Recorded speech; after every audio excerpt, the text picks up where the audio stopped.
Hello, everyone, and welcome to a brand new episode of the Need to Nerd podcast.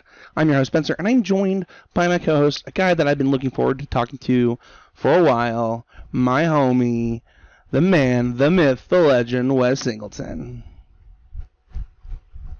It's a pleasure that you want to talk to me. Dude, I miss you. I talk to myself a lot, and I'm kind of sick of that. But you're welcome to come join in. Well, Wes, Happy New Year. We are recording on January 1st, which is pretty cool because That's right, time assassins. You know where to find us. Yeah, exactly. The thing is it's a good day to be recording for this topic because we're going to talk about this year and the things that we're kind of looking forward to this year. Before we do that, don't forget to head on over to the Discord. Join that Discord. Shout out to our fantasy football champion, Patty B, and shout out to those who have been participating in the MTG scene with the drafts and things like that. Also, if you like the content, head over to patreon.com/EasyGameMedia and support the content directly. With that out of the way, let's jump right into our topic. West, it still feels like March of 2020 to a lot of people, myself included. But it is, in fact, January of 2022, and because it feels like March of 2020, a lot of things have been delayed due to the global pandemic, shortages on resources, things like that. And there's a lot happening in 2022. That is what everyone tells me, that a lot will happen in 2022. Having seen so far 14 hours of 2022, I believe that it is mostly sleep. Mostly sleep. That's fair. I may be trying to generalize on a small set of data, but I'll keep you all updated on whether or not more things other than sleep happen in 2022. Well, we're each going to go over the 5 things that we're excited about. Funnily enough, there's a couple things that didn't make my list that I'll mention really quick. So, for example, I just found I was more excited about other things than things like Hogwarts Legacy or some of the different movies that have been delayed and are coming out. But we've got some good ones. Actually, I want to start with one of yours, when we can popcorn back and forth. Okay. Dude, you're graduating this year. That's the plan. I had a really successful semester back in the fall. I was a 4.0 student for the first time in my life, and I intend to follow that back up with a 5.0. We'll see how that goes. Set unachievable goals, and you'll still reach somewhere. A lot of our listeners, I think we said this on the last podcast, just that we've been doing this podcast less so that you could focus on school. And how does it feel that we've taken a step back, and having support from your friends, from your family, do you feel like you're in a pretty good place and ready to kind of hit the ground running? Oh, absolutely. I'm stoked. I most of my professors this semester are professors I had last semester that I thought were really great, and I'm excited to learn more from what they have at a different angle. I am just thoroughly pleased to. I feel like this is a moment to just talk about, and the show gets there a lot, right? How our neurodivergence affects aspects of our lives, and for me, ADHD and school have been in constant conflict over the course of my life. Undiagnosed for most of it, although undiagnosed in the sense of everyone probably still thought I had ADHD, but no one was gonna say anything or do anything about it, and was just gonna let me have my challenges and believe it was something else entirely. But after my year of 2020 really being about locking down what that means and how to restructure my life around the knowledge of that need of structure that I thrive on, yet the desire to reject it at every step of the way. How to work towards goals that are more than just in front of my face. How to pick a routine, stick to it. All of those things have been immensely helpful for me in being back in school. And it's just a complete change. And I think that while I can't say go get a diagnosis, get the meds for it, it'll change your life for everyone, I would be shocked, I say, if some portion of our listener base was not similar to you or myself in the history of educational challenges we've had, and if this isn't just a helpful note on that path or just something that affirms the choices you've already made. Yeah, this is exactly what I wanted you to talk about. Why I brought it up first is I just think that there's a lot of our listeners that I do know that struggle with school, and I like to always give the advice that like you should do what's best for you and set reasonable goals and like hold yourself accountable. Not I personally will probably never go back to school. I don't really have a reason to at this point in my career, in my life. But all the things that you said about understanding how you work and how your brain works, I certainly wouldn't be where I'm at in my career, and challenging myself in the similar ways, if it weren't for those kind of things. So yeah, I think that's super important. The capacity to recognize how these patterns of behavior and thought that we all have, and giving ourselves the space for that to just be kind of innate, kind of not unchangeable, but there, and learning to work around them and work with them as opposed to try and, I always think about it like slamming my head into a wall, right? Like, surely if I do this enough, I will just move past this wall, is the idea that somehow gets stuck in my brain, and that's not a good one. Believe me, literal or metaphorical, find your way to subvert the wall and you'll be far more successful. I completely agree. And I think I mentioned this book on the show before, and we should totally do a podcast on PD books.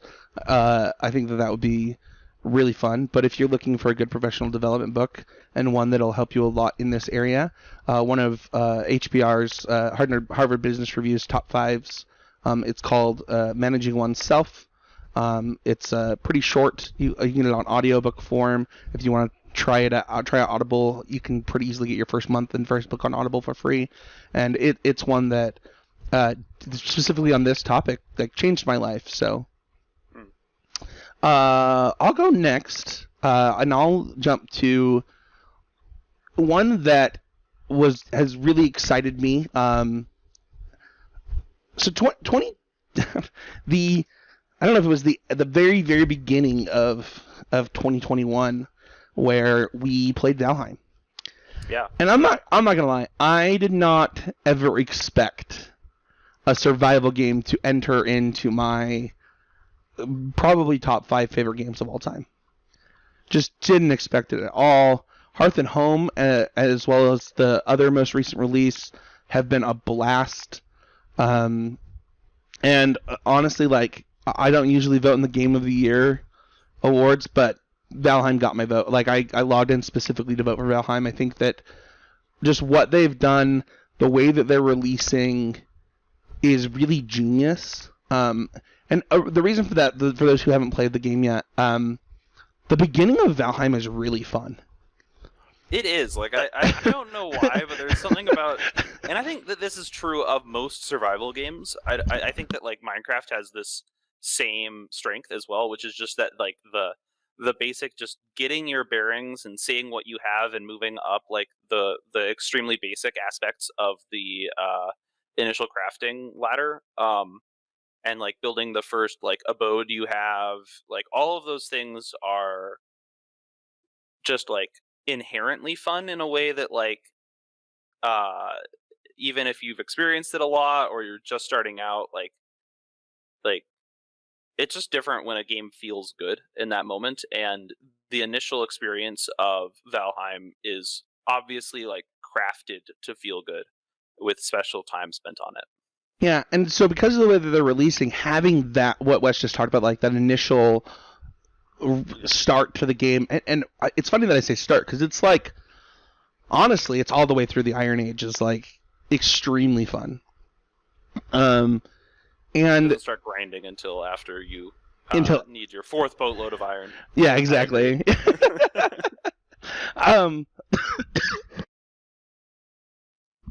So because of the way that they're releasing, where, for example, this next release will focus on the mountain biome, and really add a ton to that, kind of similar how they added a ton to the first 3 biomes for food in the last update. in the last major update is really exciting. You get to experience like the beginning of the game all the way up to the mountain biome again, and like I don't know, man, it is like I love how they're focusing their release, and you can see if you travel across your world all of the things that are still to come. Whether it's the Mistlands or the Ashlands or the Arctic or whatever it is. I'm really excited to see what Valheim looks like at the end of 2022, and I will say the important thing about any game that's like an early access, developers are still building it, is that they need new people to keep playing it in order for them to feel incentivized to continue building out the game. So if you haven't yet tried Valheim, come join it, because it's fun and it's getting better all the time, and you doing so will help it do that. Yeah, I agree. I am excited to see what the end state looks like at the end of this year. And I'm starting a video series where I did a poll on Twitter. I asked people which of my characters, one of them was brand new, 3 of them were not, and I said, pick a character. I will start a playthrough on the YouTube channel with this character. Pick a seed. They've selected for me to create a new seed. So my character Spencer, I don't even know what's on his body right now, but I'll be starting a video series with that character in a new world where I'm not allowed to leave it. It'll be really fun. And if you want to join, we've had a few people join the He's a Game Media Discord nights for Valheim, and they're a ton of fun. Whoa, so Spencer, did you just talk about our Discord for the first time on this episode? No, second time. Okay, we did get there? Good. Yeah. I'd feel crazy otherwise. Yeah, we did get there before. So yeah, come and join. But yeah, that's my next one. Let's popcorn back to you. What's the next thing that you're excited about? I think I'm gonna kind of do this in like, I feel like graduating is nice because it's like the foundation of everything that's happening for me this year, right? Like everything I do this year is like gonna be informed around like, before I graduate, it's like, okay, I know what my priorities are. After I graduate, it's gonna be like, okay, I have no idea what my priorities are. Whatever, video games, I guess, is how I'm gonna structure that one. So the other thing that's going to be with me, I think, throughout all of my 2022 as this thing that like just matters to me and will just continue mattering because it's mattered since I was 11 or 12 years old, somewhere in that range, is One Piece, the anime, the one that has over 1,000 episodes now. Spencer, who somehow just knows that movies come out for anime, I always thought they were just television shows, has made me aware that there is a One Piece movie called One Piece Red coming out in August of this year. And that one is about the coolest, most ineffable character in the whole series, a certain red-haired Shanks. So check that one out. Hopefully we'll learn a lot from that. But also, I just want to take a moment to stump for how good One Piece is right now as a television show. Again, they just celebrated their 1,000th episode back in November.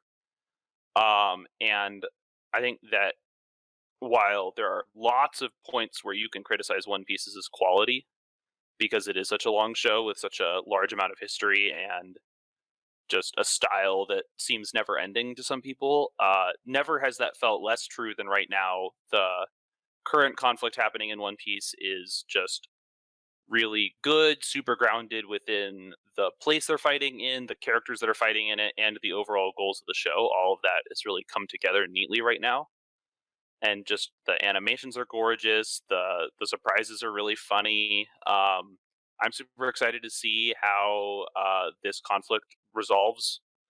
Probably over the course of the full year. I anticipate another 30 episodes of this one conflict happening because this is One Piece we're talking about.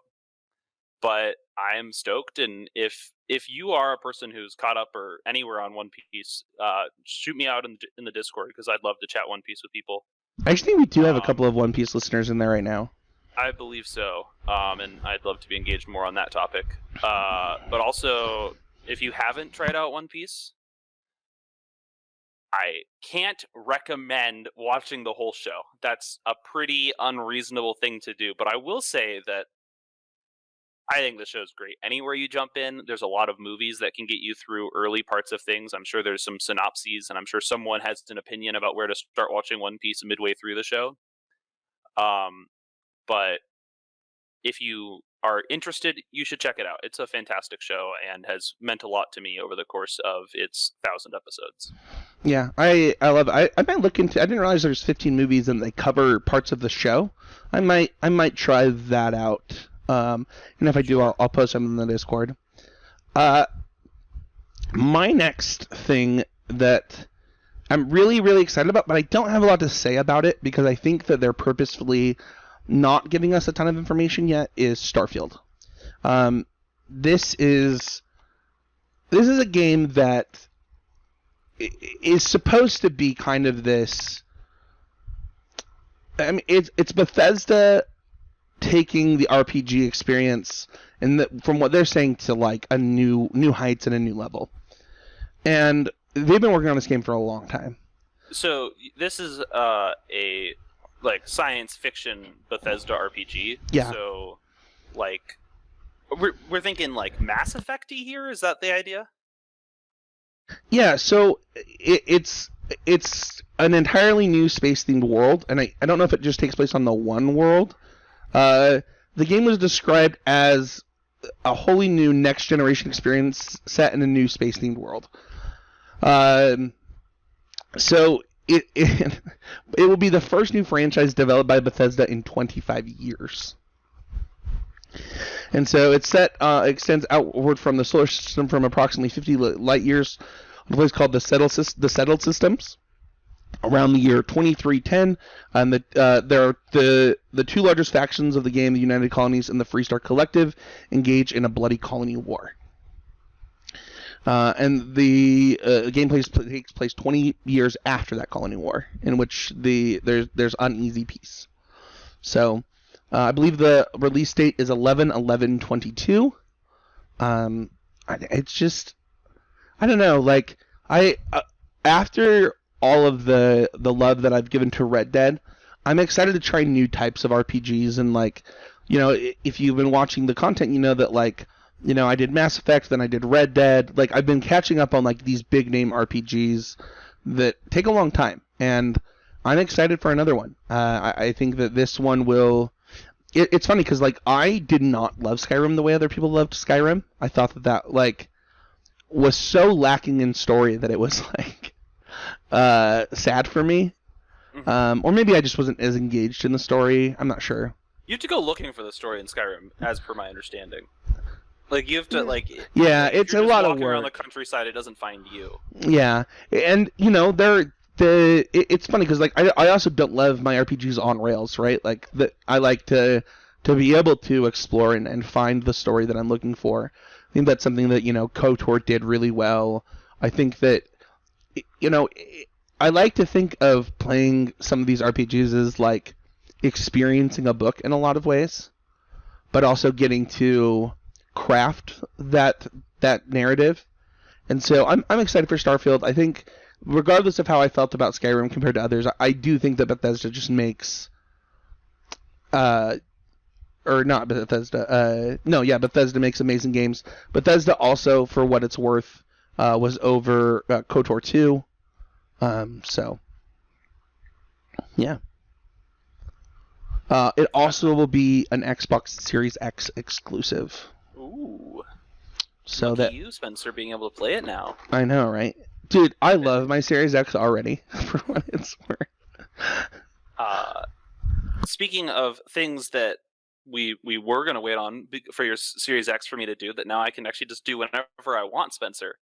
I have a New Year's resolution specific to the Need to Nerd podcast that I'm prepared to share right now. And Spencer is going to be so happy about it. Are you trying to clip me right now so that you can share this more specifically? No, I'm just looking up the release date. It's out. It is out on the Switch. It says that KOTOR is out. Is it really? It is. It is available now. I just checked. Wow. So the moment we're done recording this podcast, I'm going to go download KOTOR to my Switch, and I'm going to go play it. Oh, man. We have to... Okay. I was going to give you a capture card and let you record it, but... Oh, shoot. I mean, that could happen, too. I have... My capture card is just sitting here, and... Uh-huh. I mean, I don't know. I'm not going to be streaming Switch here We'll talk about this after the episode. But we can. I promise. I'm excited for you, dude. Spencer and our listeners that I will play KOTOR, and I will enjoy playing it in hopefully a much less buggy fashion than the PC version I started on. It should be really fun for you, dude. It'll be a good time. What did you replace for? I have to ask. You replaced something on your top 5 with this. I replaced something that I think that you, me, and everyone else are excited to hopefully see in 2022, but none of us are holding our breath for, Spencer. I really do. So let's just talk about it really quick. Breath of the Wild 2 is supposed to come out, or it's not actually the name of the game. We actually don't even know the name yet. And the reason that we don't know the name is because they said it will spoil the game a little bit, which is like, why name it that? That's true. But yeah, the Breath of the Wild sequel is supposed to come out next year. This year. Or this year. Oh my gosh, it's 2022. It sure is. Hey man, it's the first day of the year. Give me a break. Nah. Yeah, I'm excited for you, dude. I also will probably be downloading that and playing it because I got my OLED now, so I can try it on my OLED. Yes, So. Old video games on fancy consoles totally look better, I'm sure. I really liked playing when I first got the DS Lite. And I like booted up like Ruby for the first time on it. I was like, "Oh, this is amazing! I've never actually experienced a Game Boy Advance game that looks this pretty as doing it on a console that can make it look pretty." Yeah. Also, I'm pretty sure that the version that was released on the Switch is the remastered version, so it probably already looks better than the Xbox version for KOTOR. That's not saying anything. That's exciting, dude. I think that you will love it. I think that. You know, that first world can be a little hard to move from, but once you get off of that first world, the game just like opens up in the way that you like RPGs, and you'll really enjoy it. I think I'm prepared to go and make more progress. I think I was actually just starting to grip into the game when like the various issues I was facing playing on the PC with a very old buggy version essentially started to really rear their head. So I'm looking forward to sinking my teeth into that. Well, speaking of sinking your teeth into stuff, we have not reviewed season 5 of My Hero. I'm pretty sure, right? But we will be doing that soon. Can I confess something, Spencer? What? You haven't watched it yet? I have to finish season 5 of. Have you gotten to My Villain Academia yet? I got to the start of that, and that's when I stopped. Yeah, it's so good. So I'm looking forward to putting that all away all at once. So season 6 of My Hero is something that I'm excited for. We did get the sad news, though, that My Hero Academia, the manga, is ending in 2022. So that means that we have maybe 2 seasons after this. Maybe we're on an 8-season show. My understanding from the manga is that, and also from the end of season 5, things are getting really serious. The show has gotten a lot darker.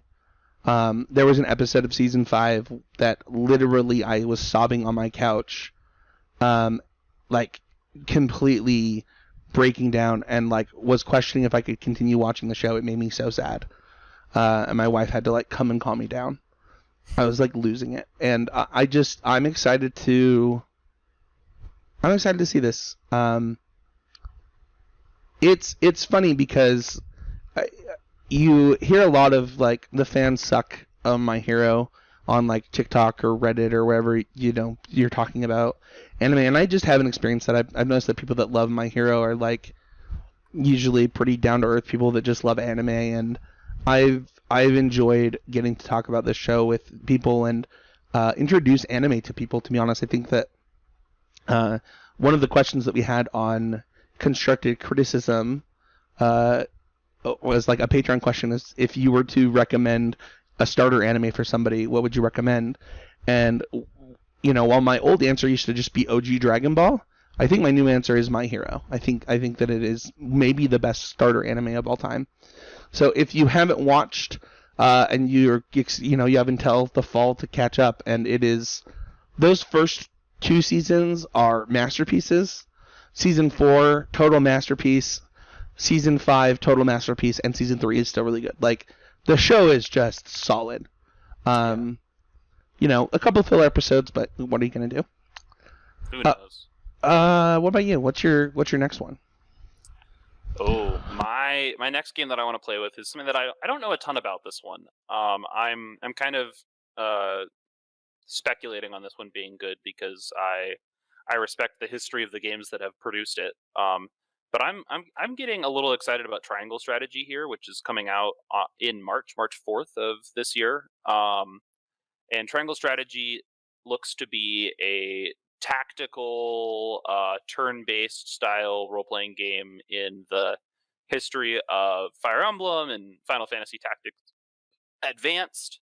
It looks like it's got a really unique art style that does this fantastic job of what I think Switch games look best when they take the power of processing that exists on a modern console, but chooses not to go for realism, but chooses to go for a highly stylized art form that eschews realism in the exchange of like bringing an awesome 3D experience to 2D art styles. Yeah, it's marketed as an HD 2D adventure. Which means nothing, but that's okay.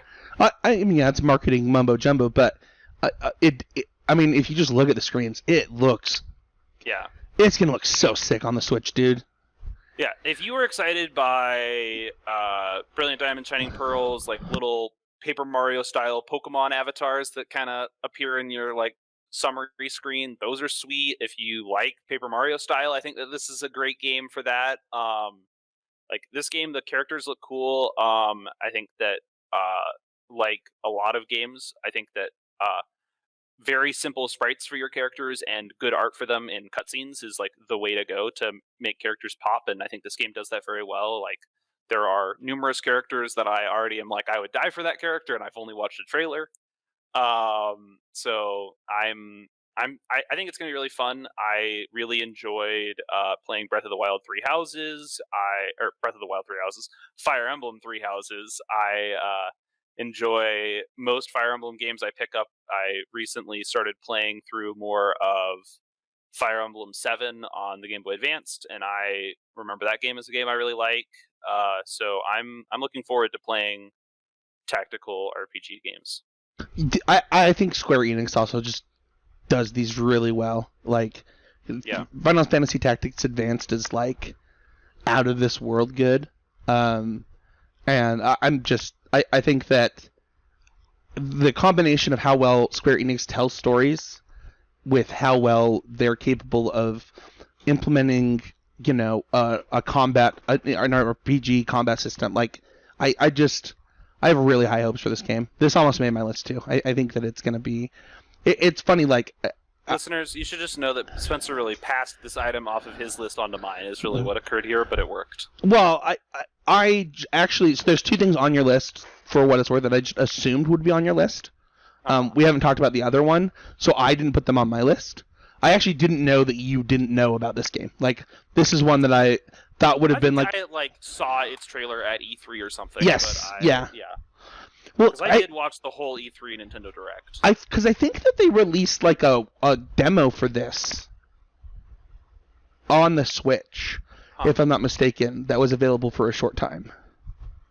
But I think that like one of the things that I agree with you, the Switch does really well too, is it allows developers to play to its strengths, to give you like a very different experience than your other consoles. And this is the type of game that I think really lends itself well to handheld mode. Like, one of the things that I really liked about Three Houses, for example, is it was really fun in handheld mode. Like, I actually have put Three Houses on my OLED and have been playing it recently, so. Yeah, I think that definitely the requirement for a game being fun on handheld is that you can put down the game for a moment and nothing bad happens. Right, that's not saying that's like the thing that makes it good in handheld. I'm saying that's the thing that like makes it playable in handheld. And these style of tactics games I've always liked because they always allow a little bit of stop and then come back to them later, just because they're all dialogue and turn-based. So, speaking of dialogue, let's go to a movie that I think will have less dialogue than your average movie, because it will have a lot more screaming. Yeah, that's true. And that is Dragon Ball Superhero being released in Japanese April 22nd. In Japanese, the Japanese title of the game, is it also Super Super? I would assume so, but I don't know if it will be able to be called Superhero in America, because I don't know if it's DC or Marvel, but one of them actually owns the copyright for the term superhero. Almost certainly DC. I think it is DC. So I Marvel actually does don't not own the copyright to that one. I don't actually think that it can be called that in America. So I don't know what the American title would be. It's possible that they get permission to use it. I don't know. Or maybe they'll fight it. They'll be like, we're not saying superhero as in superhero. It's superhero, if that makes sense. In the way that Japanese anime use super like it's nothing. Yeah. I think that they could get away with it. I'm not sure, but the trailer released for this without subtitles, so I actually haven't watched it. Mm-hmm. Oh, maybe I could watch it right now. We could add this out. I wonder if it's been released with subtitles yet. Okay, so we did find a sub one. I'll figure out how to edit this, but I just found myself with a huge smile on my face watching this trailer, and there's like a lot of reasons. Oh man. So I had seen Twitter conversations about the trailer, and there's a few things that I think that this trailer shows really well that I hope hold up in the film. One is Gohan, and I think that like Gohan really has, until the last, for those who are Dragon Ball fans, like Gohan got done dirty for a lot of Dragon Ball Z and a lot of Dragon Ball Super until the end of Dragon Ball Super. And I think that this, in a different way than Gohan got done dirty in Dragon Ball GT. I mean, yeah. I mean, Gohan is like non-existent in GT. Yeah. The thing is like, there are a few things that really excite me about that trailer, and I can see the excitement that people had is, Vegeta kind of got his moment, even though it was stolen from him in the Frieza movie. I thought that, the Broly movie was absolutely gorgeous. But this looks kind of truer to like original Dragon Ball, where for those who haven't watched, did you not feel like it had like a video gamey style to the so the animation is interesting. I was going to mention that is, we're moving forward in animation for Dragon Ball, and I'm totally okay with it. Like I have no problem with it. There were parts of the Broly movie that, while gorgeous, took me out of it because it was mixing those animations, and I'm totally okay with trying this out to see if it kind of fixes a lot of those problems. Mm-hmm.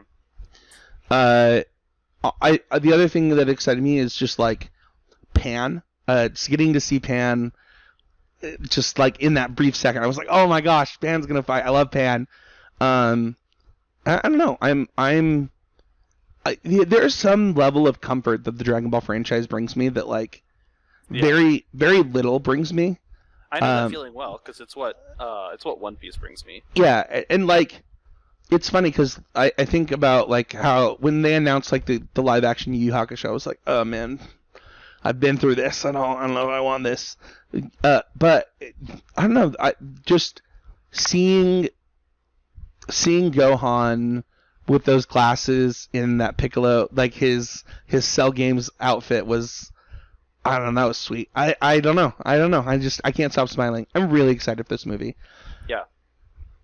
Also, my wife loves the Dragon Ball series, so like this is one of those animes that she'll go to the movie with me and like we'll really enjoy it. That's sweet. Yeah. So. Do you want to do your fifth item since mine might be the good one to end on? Yeah, we can in the near future for all of us. Yeah, totally. So that movie, by the way, comes out April 22nd in Japan. I would assume that you will get a American sub release date around the exact same time, and then a dub release date shortly after. They might do simuldub again, like they have done previously. It kind of just depends, I think, on this Omicron variant and what we can do. Across the Spider-Verse Part 1, October 7th, 2022, delayed from April of 2022. This was supposed to come out in April. I was really excited for it. I actually watched Across the Spider-Verse for the first time. My wife watched it for the first time this holiday break. You mean, Into the Spider-Verse. Into the Spider-Verse? Yeah, she watched Into the Spider-Verse for the first time. And it was really interesting. Kind of like we talked about on this podcast, the animation style can throw some people or they'll really love it. And for her, it was like, that was one of the best Spider-Man stories I've ever watched. Some of the best writing, but she did not enjoy the comic book-esque stuff. And I was trying to, it gave me an opportunity to talk to her about, for her, the switching between frame rates really threw her off. Yeah. And, I was like, yeah, that is part of the storytelling for this one. Like, understanding that as the frame rates increase, it means that the person who we are watching is more advanced in their Spidey sense. And if the frame rates are decreased, it means that they are getting used to their Spidey sense.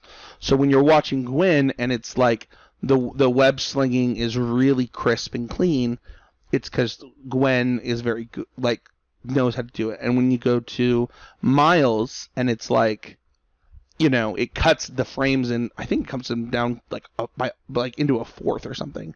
And it gives it this very rigid comic book-esque feel. And there's specifically a scene in that movie where it switches between Peter B. Parker and Miles doing web slinging, and the frames for Peter B. Parker are fast and the frames for Miles are slow, and it really threw off Debonair. And I can understand that, but I don't think this will have that problem. When art intentionally throws you off is always a weird place to be with art, because on the one hand, the discomfort can take you out of the experience, but also the discomfort is an expected part of the experience, so you have to figure out when to take it or leave it. Yep. And there's a lot of that in Into the Spider-Verse, but I also think that Into the Spider-Verse, I actually see the new Spider-Man tomorrow, so as of the time of me recording this, Into the Spider-Verse is probably the best Spider-Man film in my opinion, but also just maybe one of the best animated films ever in my opinion. So I'm excited to see the next part of that story. I think that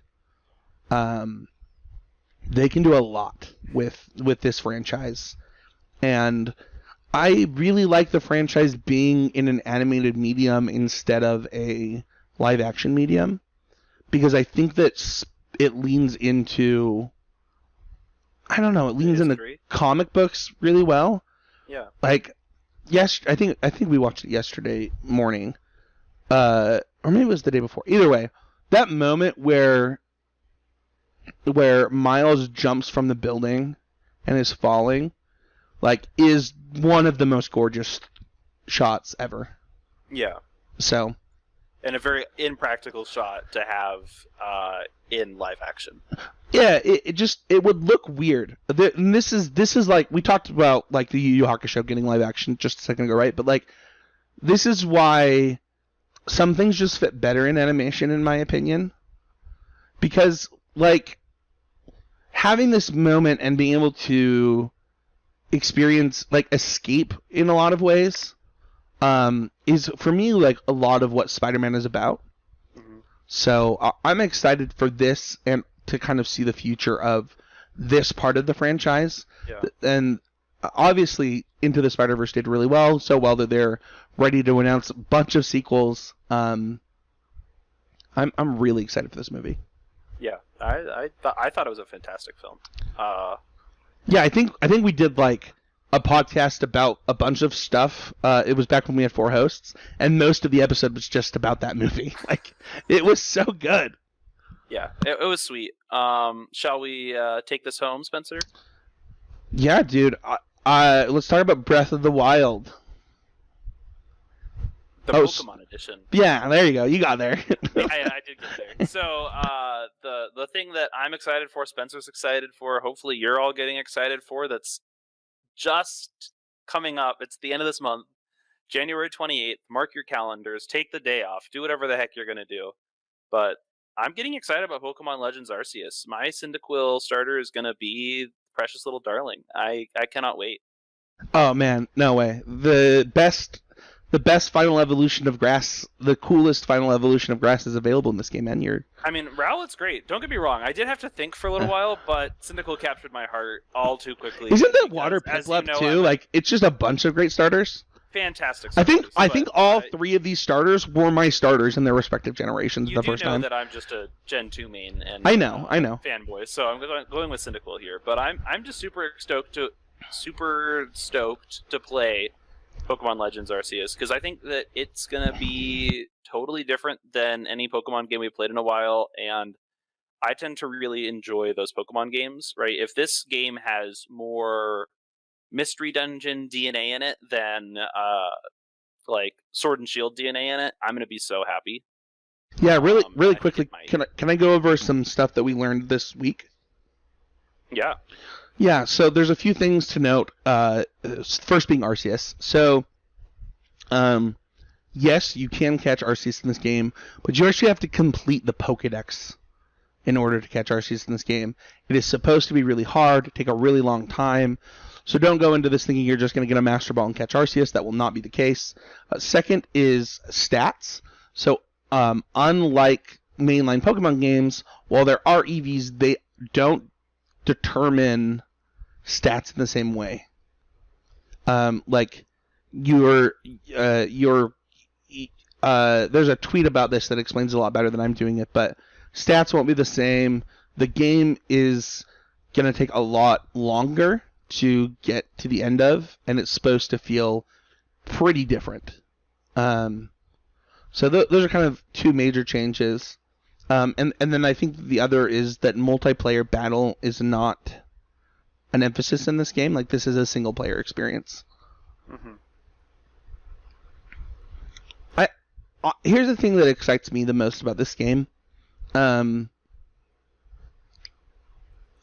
think that one of the problems that people had with Sword and Shield, and this is actually a Star Wars problem too, is that people want their childhood franchises to grow with them.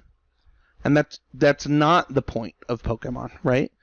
Pokemon is a game made for 7 to 12-year-olds. And like they're not going to You're supposed to return to that age. Right, you're supposed to go I'm supposed to be 12 again playing Pokemon. Right? Yeah. And I think that one of the reasons that X and Y was so good for me, in all honesty, like I know that people got really mad about the bugs with Brilliant Diamond and Shining Pearl, but like honestly, I tried really hard to return to being a kid again when playing those games, and I think that is probably actually not the goal of this game. And I think that they've made it clear that it is different on purpose. And expanding the franchise in this way is good. One of the things that people love so much about Mystery Dungeon is that it was a storytelling game instead. Mm-hmm. Right? And one of the things that people loved so much about other Pokemon spin-offs is what they bring to the table. And so if you're looking for a Pokemon game that is everything in your childhood plus now a grown-up story for you with next-gen mechanics, I don't think you're going to get that. I think what you're going to get is a game where you're exploring a world with Pokemon in it. And Absolutely. And it's about leaning into what they're offering, not making expectations of what Pokemon should be for you. Yeah, I also think that just like, whenever you think about like the difference in space between like a Pallet Town and a Viridian City, right? Like it is 5 minutes of walking, right? It's pixels, right? Like it's nothing. Yeah, and what does a space represent in like the Pokemon overworld of a traditional Pokemon game? I have no idea, right? Like, is it 1-to-1? Is it much bigger? Is it like are there roads between these places? How does shipping happen? Right? Like those things don't matter in mainline Pokemon games. Are there 4 episodes in Viridian Forest for what it's worth in the anime? Yeah. Like it could feel like that at sometimes playing it in the Pokemon game too. Sure. Especially when your Pokemon get poisoned. But I will say that, like, I think that one thing that's going to be really exciting about this game is that because of the overworld nature of the game and because of the, like, idea of really putting you into the world and having it be an immersive experience, is like those things are going to be far better thought out in this game than you would have in like a mainline Pokemon game, because it, like, there actually is like this like world fantasy that they're trying to bring you into that's important. And I think that if you want to look to an example of how that's happening, look no farther than Hisuian Voltorb, who takes the idea of this Pokemon emulates Pokeballs, right? And decides that because the Pokeballs are understandably different in this game, they have to have a different Voltorb. And, like, that's just part of the storytelling of the game, right? Like, those choices are going to be really prominent. And if you take the time to notice and appreciate those, like, and how choices are guided by the world building and not by design, if that makes sense, I think you're going to really appreciate what's happening here. Sorry, you made me remember something that we didn't have confirmed yet, so I'm looking it up. Is Decidueye and Typhlosion actually confirmed for the game? That, like, you can evolve your starters? That they evolve into those Pokemon. It looks like it. I'm on Cerebi right now, and I just opened up, like, the Hisui Pokedex, and all of the starter evolutions are on there. Okay, it does. Oh, also, just to be clear, the water Pokemon is not Piplup. Wait, oh yeah, no, it's Oshawott. Yeah, that's yep. Oh, Oshawott's cute too. Was Typhlosion Ghost type in before? What? Yeah, Ghost type? he is fire. He is fire ghost in this game. That is not confirmed on Cerebi. True source. Game Rat. Game Rat. Game Rant. Mm. We have Water Dark, Grass Fighting, Fire Ghost. We'll see. So this article is also. Oh, this article's from December. I don't know where they got these types. I'm sure it's speculation.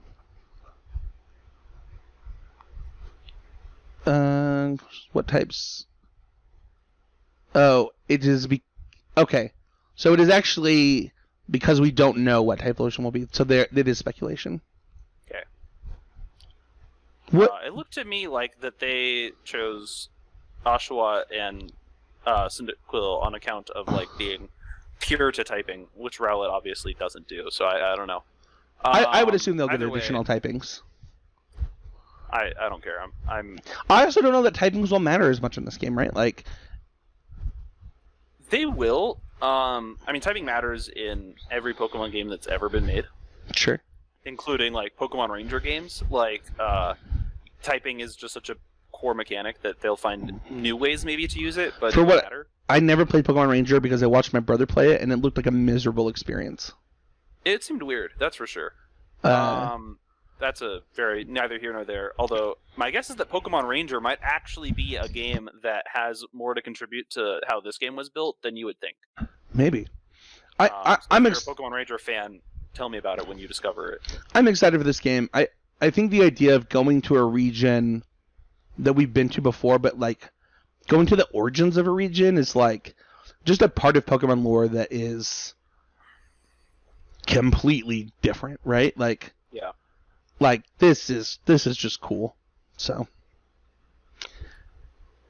I think it's going to be really fun, and I can't wait to talk about it once I've actually played the game, because that matters way more than anything that I could look at before the game comes out. Yeah. I think it's going to be really fun. I'm hoping I am far enough along KOTOR by the time that comes out that I won't be thoroughly derailed, but who knows? Yeah, I mean, KOTOR is one that you can put as much time as you want, or... if you watch my last video for what it's worth on the YouTube channel West, I kind of talk about one of the benefits of KOTOR is, like, it can be as complex or as simple as you want it to be, and I think that I'm excited. I also think that, like, Legend of Arceus will be one of those games where I'll just be able to pick it up and have fun with it, kind of like Breath of the Wild, where it's like, okay, here's where I'm at. Like, what am I doing next? I think it'll be fun. I'll climb to the top of this next objective and see what I see. Yeah. That's going to do it. You can find me at Spencer H you can find me every week here on the Heezy Game Media YouTube channel, whether it is a podcast or a video. Heezy Plays Games makes its return this year. I had a new job, a new baby last year, so the YouTube channel kind of took a step back, but I'm going to be doing a Valheim series. I will also do other things in between those. So head on over to the YouTube channel, like, subscribe, and then you can find me in the Discord. Where can people find you, West? You can also find me in the Discord. You can find me on Twitter at East_monotone, MONOTONNE. You can find me in the Hisuian region in 28 days.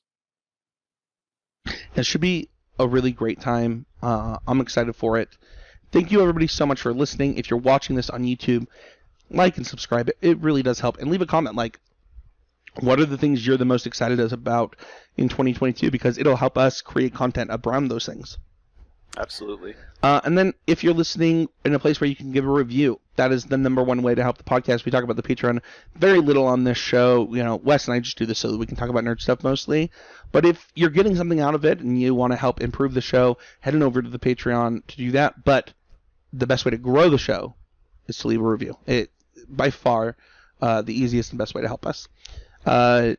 Next week, West, we don't really have an episode planned, but I had an idea for one that I'm happy to pitch you live on the show.